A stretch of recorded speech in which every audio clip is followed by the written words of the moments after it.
Hello, everyone, and welcome to the Maine Stand, episode 15.5 here, our first mini-sode, and we're welcoming on another guest, Lucas, all the way from the Netherlands. Lucas is the owner of Stickers and Scarves, has an unreal sticker and scarf collection. Check him out on Instagram and Twitter. But most importantly, Lucas, how are you doing? I'm doing very well, thank you. And thanks for having me on once again. But for the Main Stand podcast, I'm a long time listener and first time caller, as I say.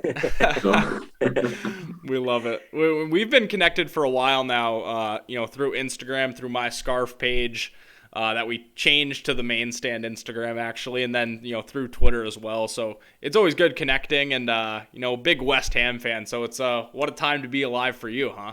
I'm not gonna lie though, like when I saw so you had scarves and stands and the logo was very similar and I was like, oh, Josh is just on another Instagram. He's doing another soccer thing where he's trying to take the monopoly over. But when I actually looked at the page, I was like, this isn't Josh. This isn't Josh. No, it's Lucas. oh, you figured me for John. Okay, got it. Because Cool. the text and the style of how the page looked, the way it was structured, I was like, that is 100% Josh. And then I actually went onto the page and I was pleasantly surprised to see somebody else doing something similar. Are you following me then already? I am, yeah. Oh, I okay. am. Well, Yeah. that's the most important thing. Okay, No, that's love the cool. content. Well, I just But switched to a new kind of style. I don't know if that's what you look for, but anyway, I think a couple of months ago we started with the Dutch team at it was Mhm. indoor period when the countries play against each other. Yep. And then I kind of was in a creative mood, I guess. And first time I always just took a picture of my scarf on the floor, and then that was it. Like it was a blue background, but I was still like figuring way out to make it a little bit more stylish and to figure it more out with stickers and scarf. It's house style, so then I got the color codes of the logo, which I have, of course, and then I kind of photoshopped the blue background all away, and now that's our new style of posting pictures and scarves and of it, and yeah, it looks way better and a bit more of a house style than it was before. So I'm improving and we're improving because I'm doing it together with a friend. So Yeah, it's very cool too to watch how we've both kind of evolved over just the past few months, yeah, just since COVID started. Like how we both kind of started, I feel like around the same time, like posting scarves and stuff, and how that yeah, content yeah, has kind of that's became true. better. You're doing the stadium game reviews. I did the game review when Minnesota United played the LA Galaxy. Were you the one that went out to Monaco a couple? Yeah. I mean, yeah, I'm you've been actually just killing it with the content, man. So we had to have you yeah. on again. Yeah. It's with yeah.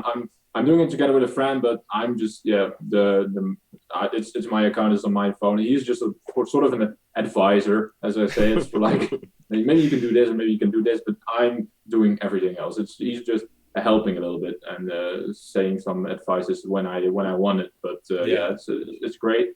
And I think I came back from the US in 2019, 2020, right before COVID, or right in COVID actually first lockdown. And in the US, I couldn't keep up with stickers and scarves. Unfortunately, we have been posting stickers and scarves since 2016.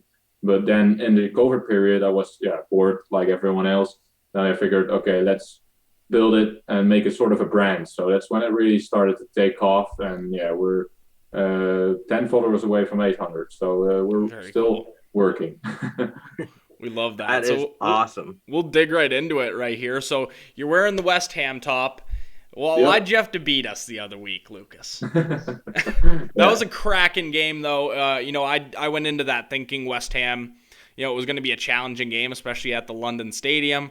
You guys were on form, but you came in and you showed us the business. We've responded well since, but it's just been a great start to the season there at West Ham. So, how are you Yeah. enjoying the season so far?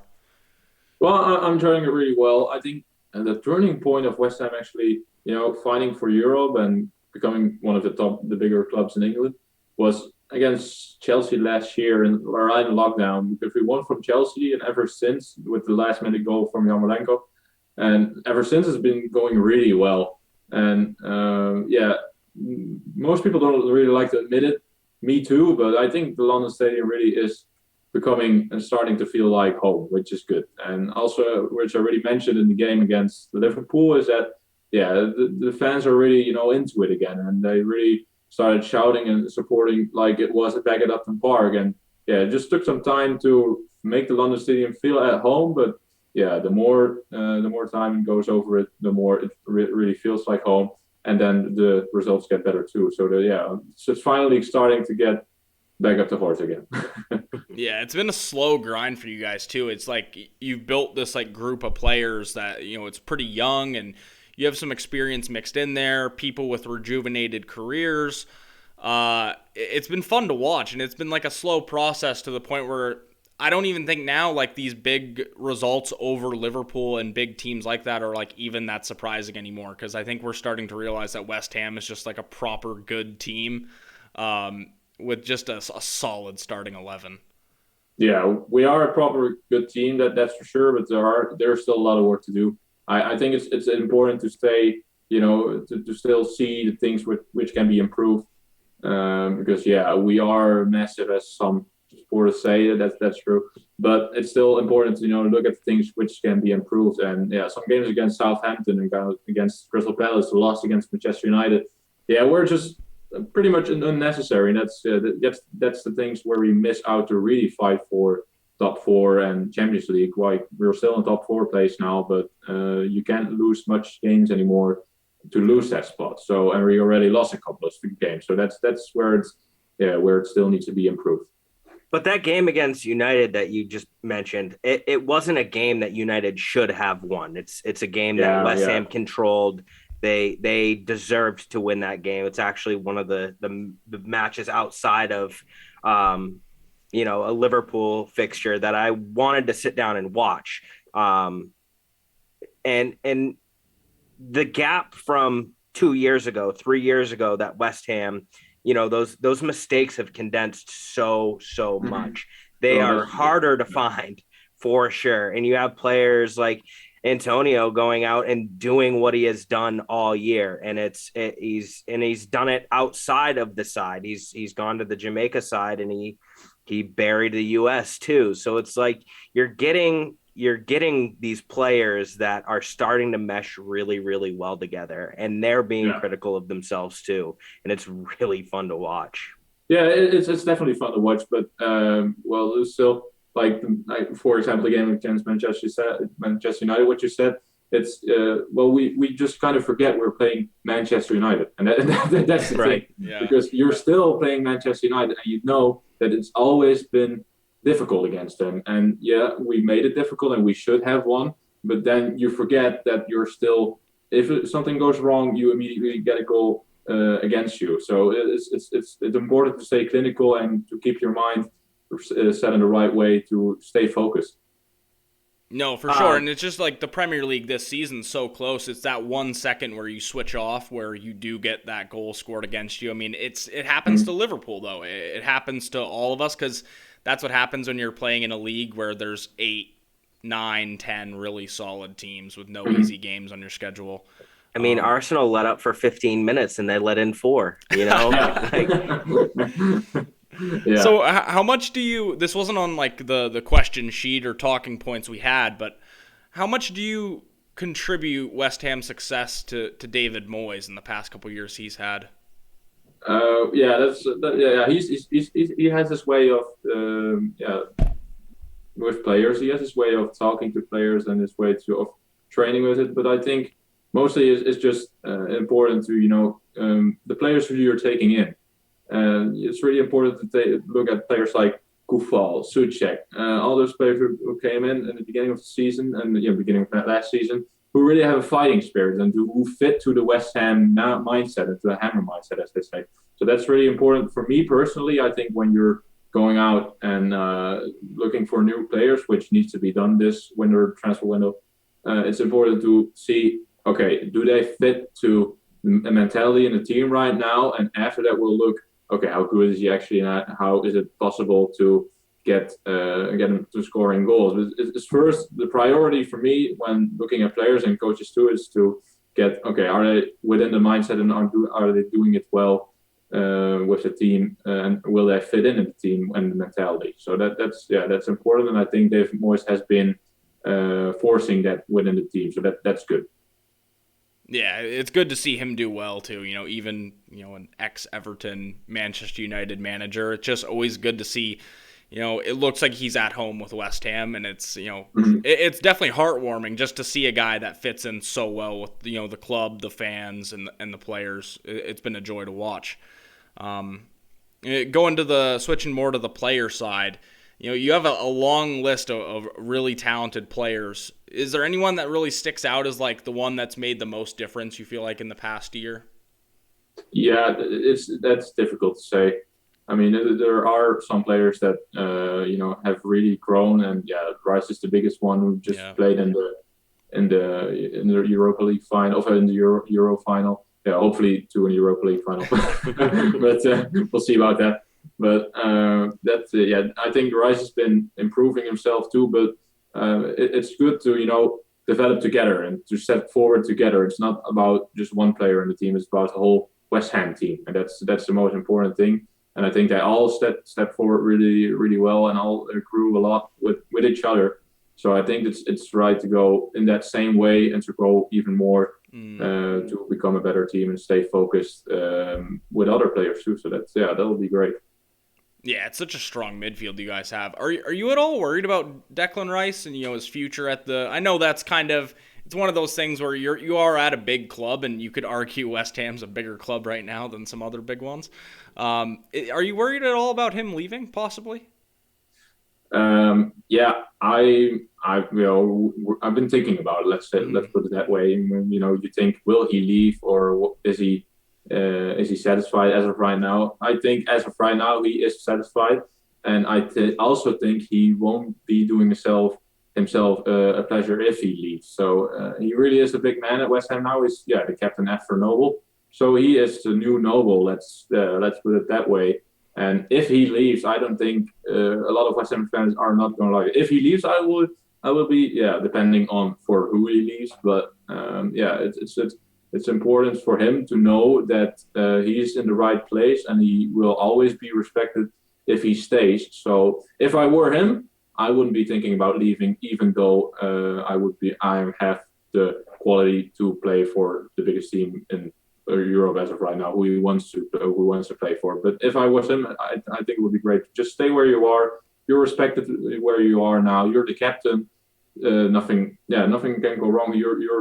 You became what you wanted to be. So I wouldn't put my England spot and everything else at risk just to leave for another club. But that's my opinion. So it's very I don't know how he thinks about it. Very different players, but it's very similar to the Jack Grealish situation. Just like being young, homegrown talent, that you're the captain of your club from a young age. And it's one of those, like, the grass isn't always greener on the other side. And Grealish has done fine so far this season, but at the same time, he was the guy at Aston Villa, and he's never going to be the guy at Man City. Uh-huh. Yeah, that's true, and I think that's where most players overrate themselves. They're like, okay, I can do it here. Why can I do it somewhere else? But they don't know how somewhere else it goes. So it's when you're the big player at West Ham, doesn't have to mean you can be at Liverpool or Manchester City. It's a total different world. Mm-hmm. And I feel like part of the modern game is money talks. We see it heavily in American sports, especially in the NBA. But I think that's just kind of where the game is growing right now. It doesn't seem like there's very many people who are willing to put that aside for the better of the squad or the better of themselves. They're like, okay, let's chase that bag and see where it goes. And it doesn't always work out. And I hope Grealish is able to find those chances and become that better player that he is looking to be, because he has the ability. But I mean, when it comes to Rice, I think he does have a lot to learn from the people that have come before him. But I think he's also in a situation that's really boding well for him right now. Oh yeah, definitely. He's doing well. That's for sure. I think the one thing I would give to him as advice, not that he should be taking advice from me at all. I would. Why I would. not? It's Yeah. not betting advice. Yeah, betting advice responsibly. Um, the one thing I would say is, don't sour your relationship with the fans, even if you do want to leave. Yeah. What ruined Suarez and Coutinho with Liverpool fans was that it was this long, ongoing process that you heard rumors. Social media wasn't quite what it was with Suarez, but definitely with Coutinho. We heard about him wanting to go to Barcelona for a year and a half, and it became this prolonged thing of like when it was going to happen, and then you have him going down kind of like faking an injury to not play, and that's what sours that fan relationship when you start to force things. And Rice, if he does want to move on, just wait for the opportunity when it comes to the summer, if that is what he wants to do. I think you're right though, Lucas. I think he looks comfortable in a West Ham shirt, and to be the guy at a club is a really, really cool thing, especially when you're also getting opportunities for England in the starting 11. It'd be one thing if you wanted to go to a different club to get those opportunities for a club or a team like England. He's already, in the starting 11 for Gareth Southgate's team. For sure. He has nothing more to go for. Yeah. And West Ham are building something where, they might not be able to challenge for a league just yet, but there's no reason they can't challenge for FA Cups, Europa Leagues, and still some really, high-class competitions. Yeah, that's true. And I mean, Rice gets us some time too. And I think it's just a matter of a couple of seasons too. Like if you see, just before COVID, it was 2 teams, and now it's 4 teams, and now it's 6 teams, and like it feels like there's going to be 10 teams in the mix all season in the next couple of years. Like you have West Ham, you have Arsenal, you have United now with a very, very good signing at manager. I hope that works out there. Liverpool, there's sides that are growing and getting comfortable playing their game, and I think it's a really good time because it muddies the market. It kind of creates that player I don't know, respect or loyalty, because there's no need to go out to another club that's in that top group. It kind of is like, okay, we have that opportunity here, even if it's West Ham or Aston Villa or Norwich. Like if Norwich ended up like turning it around, I don't think players would want to leave that situation if to start the year, it's level playing field. So I'm excited to see what's coming up. That's what I like about English football, is that everyone can win from everyone in the Premier League. So that's the most fun thing about the whole Premier League, for sure. Yeah, I would agree with that. And we'll switch gears kind of to the Europa League now. We talked again, a little bit about this off screen. Have you liked playing those midweek games? Because we know sometimes when you're kind of in one of those, 7, 6 spots in the Premier League, when you get assigned those midweek games and you're playing every 3 days, it can be hard to compete on all fronts. It's a little bit like you're spread out too thin. So how have you liked that so far? How have West Ham got on in the Europa League? Well, as of right now, they were doing really well. They won the group, so nothing. They've been unbeaten in the Europa League. They just drew one game, and guess which game I was at. But that's for the rest. But anyway, they've been doing fine thus far. But as soon as the knockout stages will be coming, I think it will be a little bit harder. But as of right now, I think they've been doing fine.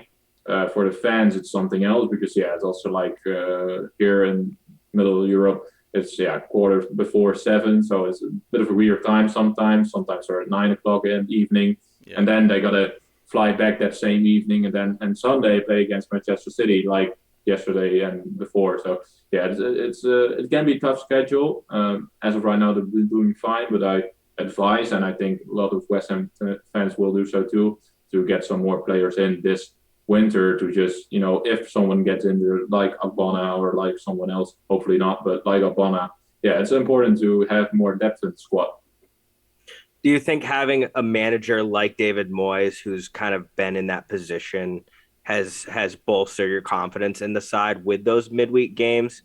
I mean, Brendan Rodgers, when we were going through this with the Europa Leagues and those like fringe finishes just 5-6 years ago, it made it difficult to trust the side when you had those one-off games and had to go play a big match in the Premier League that following weekend. How do you think David Moyes works the side like that with the experience he's had?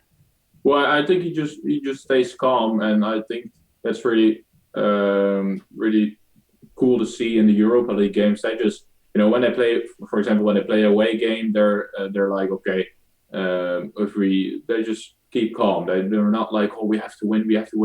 For example, in Genk, there was pretty rivalry atmosphere in the stadium. Like the Genk fans were really fanatic, like normally. That's normal. But West Ham got 1-0, conceded a goal, 1-0 in the first half, and then they just stayed calm. They weren't playing good, but they just stayed calm. In the second half, you could see that David Moyes really was like, okay, boys, we got to step up a little bit now, do it a little bit more, and work a little bit harder. And then they just made 2 goals and were leading it 2-1 in the 70th minute or something. And then unfortunately, a little bit of a weird goal. Yeah, it was 2-2, but that wasn't necessary at all. But yeah, happens to the best, I guess.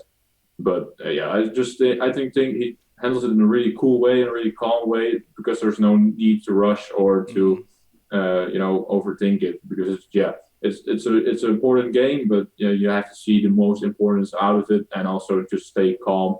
When you're behind, it's not like the world is ending, and you can lose a Europa League game in the group stage too. You just have to see the importance of the match, and regarding to that, switch tactics or not. So. Yeah, does Moyes rotate the team quite a bit for Europa League games, or does he keep the same starting 11 for the most part? Well, I think in Genk he put the best squad in the Europa League thus far, because that was the most important game and the most difficult game, I think, to away in Genk. That was the most difficult game, because I think Genk was the best team in the group as opponent. But they always switched the goalkeeper Areola for Fabianski, and then the defense was most of the time Dawson and Diop and the. They can see it's not like the first team who plays on Manchester City against on Sunday. Yep. But it's a bit of a mix of both, and some players to just keep him rotating, give Yarmolenko some time, because the old fella hasn't had any. Oh, whoops. Ghost. Cut that out. But Yarmolenko hasn't had any time that much, so yeah, he's been playing a little bit. But you can see him switching up. Some players to just keep up the pace and keep their rhythm, and keep healthy. So yeah, it's just in a healthy tempo. Yeah, and you mentioned the Genk match too. So tell our fans about that. For most of our fans, most of us never get to go to a game that's actually competitive. That's not just like a preseason friendly. What was it like, going to a West Ham match, especially in Europe? Yeah, it was great. Let's start with that. It was so cool to see the boys so close for the first time, because at Genk you can really stand next to the pitch, which was really cool. Yeah. It was really cool to see him up close that much. But I got to say, I was a little bit disappointed by the home end, because it was so empty. It was a Thursday night, 7:15. Okay, it's a little bit of a weird time, but still. I mean, you're playing the 4th club in the Premier League, and no one's literally in the stadium. I think there were more West Ham fans and Genk fans almost. So yeah, it was a bit weird to see it, but I wasn't bothered with it at all. I just was happy to see the boys and to get the experience. So it was really cool going to a Europa League game for the first time, and I hope I can do so in the future too again. Does West Ham have pretty good away support? Yeah. We have insane away support. It's really, they go everywhere. It's ridiculous. But I mean, it's so cool to see. They haven't played in Europe forever, so it's the first time we really played in Europa League, and it's awesome to see the away fans. There were 1,000 hammers in Genk, and they just go over land and sea, as they say, for the team. So a really great support. I think the team really does it for that too. They know the supporters go with them everywhere, and that really motivates them. So that's cool to see. Absolutely phenomenal. That's one of the coolest parts to me about like supporting a team in Europe, especially in European competition. Just like those draws for the Champions League and Europa League, it's like you're basically like planning out your vacations for the year, like figuring out where to go. Yeah. That's just like such a dream to me, to be like, if you're a Liverpool fan, like you're just in Liverpool all year round, and you just get a draw with Monaco and all these countries where you get to go on these nice, like fancy, like little 2-day vacations. It is expensive though, and Genk is just 30 minutes away from me. But it's. I hope we can do that too in the future, and I'll probably do so too. And I hope we draw. I hope PSV Eindhoven goes on to the next round in Europa League. It'll be hard for them, but I hope they do so too. And Leverkusen, I think they're already qualified for the next group. So I hope we draw them, which means I get to go again. So that would be good. Fingers crossed for you. Yeah, that would be awesome. Thanks. So we talked, a lot about West Ham. What's your relationship like with the Netherlands national team? Because we obviously have some affiliation with that, with Van Dijk and Wijnaldum, our guys. Yeah, are you a big national team supporter? Oh yeah, absolutely. I have 3 teams: West Ham, the Indianapolis Colts in the NFL, and the Colts. Yeah. Oh well, we're going there now. You're a Patriot, probably, right? Or how'd you know? Well, Maine, I guess. Well, yeah, we're playing you on Saturday night. But we're talking about soccer. Yes. Yeah, the wrong football. But also very much fun football, though. I got to really admit it. Great sport, love them. But the Dutch team is really great. I'm so happy we qualified for 2022, even though it's in Qatar. But it's great to see the team spirit up. So once again, with Louis van Gaal, he's just been doing phenomenal. He will stop after the World Cup, so I think it's important for the team now to just look really far ahead. What are we going to do on the World Cup, and what are we going to do after the World Cup? Because Louis van Gaal is going to stop after the World Cup, and who will we take on right? I think it's very important to think about that as of right now. And I don't want to take Koeman back on because he kind of portrayed us a little bit, to put it a rude way. But that's the thing we got to figure out right now. What are we going to do after the World Cup? So, to stay competitive, that would be great. What are your thoughts on Gini Wijnaldum? Because I always find it so interesting. He's just such a different player with you guys compared to just when he plays for club. Are you a fan of him? Yeah, I'm a fan, definitely. He's just a very important player in the midfield. I think he can step up a little bit more in the midfield, to be honest. Yeah. Like in those games against Norway and those games against the last 3 games, he didn't really have much. Brought much in the field. I think he can be more decisive and more important. He has the quality to do so. We just didn't really figure out how to do it yet. So I think if he can, that will be important. But the problem is he plays at the wrong club as of right now to do so. Because if he makes 3 mistakes at Paris, he doesn't play anymore. He's on the bench. So it's difficult for him to keep up with the quality he has. It's difficult to keep on the same level. So pretty weird mistake he made, of a weird choice, let's put it that way. But I hope he can still improve, because he still can, and that way he is still our second captain. So a very important player for the team, and he's just a great person too. So that's for sure. No, definitely. He's just an interesting guy, and me and Mitch have talked, off air about that move specifically, if it was money or if it was just, Liverpool didn't want to sign, an aging midfielder. Mm-hmm. It was a really weird one, though, because I think he was one of probably the more unanimous, true Liverpool fans, love Gini Wijnaldum. He's just a legend. Those 2 goals against Barcelona, but, the moments go way beyond that. He was just so integral to Klopp's team, and he was a regular, too. And now he's somewhere where, like you said, he's kind of getting dropped, quite a bit. He doesn't play a whole lot in this Paris side. No, he's had his moments. He had his 1-2 goal game. He's still that dangerous midfielder, and I feel like he's an integral part to any side that he's on. But I'm just as confused as you are as to the move. I think it's probably a mutual parting of ways. It's probably a little bit of both of what you said, Josh. Because he is an experienced veteran midfielder. He's getting up there, and Liverpool, looking at the side going into this year, had a lot of depth at midfield.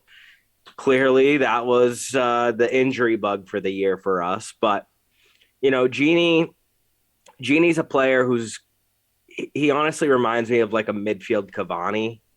almost like he's just a workhorse. You know, he's going to go out and give you that effort. And I know it's different for the national side when you're having all of these different characters come into the side that you're not used to playing with on a daily basis.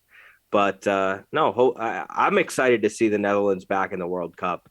I think it's going to be huge for Virgil. I love to see it. I think that Netherlands side is a very, very fun side to watch, and they have been. They usually have a few attacking threats that are on big clubs. You know, now Virgil has become the defender he is, and you have guys itching to play for their country again on the world stage. So I think the Netherlands has a good opportunity to go out and fight for something. This is Virgil's first big tournament too, because he missed the Euros, so it's his first big tournament. And just like, I don't know, the Netherlands is exciting in the Euros. They have, Dumfries emerged as a quality player. Depay, I love Memphis, right behind me there. Their class, I'm very excited to watch them in the World Cup. We are very excited too. I can imagine. There's some things that also need to be improved, and also the media just plays a huge role here in the Netherlands. As soon as some player makes a few mistakes, he's being burned down by the media too. But I just think we gotta stay cool, and as long as we know that we're a good team and know that we can improve, with every national team, doesn't matter who's France, doesn't matter who's Germany, every team is a difficult opponent. For the Netherlands is a difficult opponent for every team. We can make it everyone difficult, and as long as we keep that in mind, we're having a chance of winning some games. No, for sure. And I think we're kind of winding down here probably. I'm going to go back to West Ham just for 1 second because I have one question. Then Mitch can ask any questions he has left. So we've been linked with this guy, and I need a scouting report directly from you.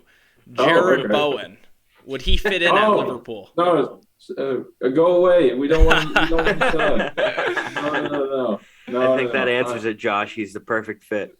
Yeah, he's a great worker, has great dribble ability, but he's staying at West Ham, boys. It's not gonna happen. I love it. The only question I have, I first want to say thank you so much for spending some time and talking about your experience, and what you're doing in the world of soccer. But my question is, how the hell do I get one of those stickers and scarves stickers? Because I'm filling up my mini fridge. I got it. I got a couple of here. Hold on. I'll send some your way. Don't worry. Let's go. And we're gonna send Lucas some Minneapolis City stickers as well. Yes. Great. We're trading. We're gonna plug each other with stickers. Go, please go follow Lucas's page at Stickers and Scarves, I believe, correctly, Lucas? Yep. Yeah, it's right here, right? So on the site where people can watch. So Stickers and Scarves. Yeah, Scarves with an F, but it's grammatically correct, so that's why I never changed it. My bad. Go look him up. His page is awesome. The content he puts out is amazing. I mean, you do game reviews now, go to stadiums, all the content's great, so make sure you go give him a follow. He's a friend of the program. It's a little bit of a thing which is difficult because, I want to curate more, and I also mention when I do things like that, I get more followers, but it's just difficult with COVID now. No fans allowed again in Dutch stadiums, so it's really unfortunate, but I'm doing my best. No, and you're gonna get you back stateside for a Rebs game. Yeah, or a Colts game. Yeah, well, that's NFL, so I don't know about that yet. But you'll kill two birds with one stone. You get to see the Patriots Stadium and watch soccer. Yeah, that's true. Yeah, absolutely. But we want to thank Lucas one more time. Friend of the program, I imagine will be on, probably soon again. We want to wish West Ham the best of luck the rest of the season. This is the first of many mini-sodes, I think. This will probably be a new thing we maybe do. And Pat will be on next week with us again. This was the Main Stand. Adios. Peace. See you later.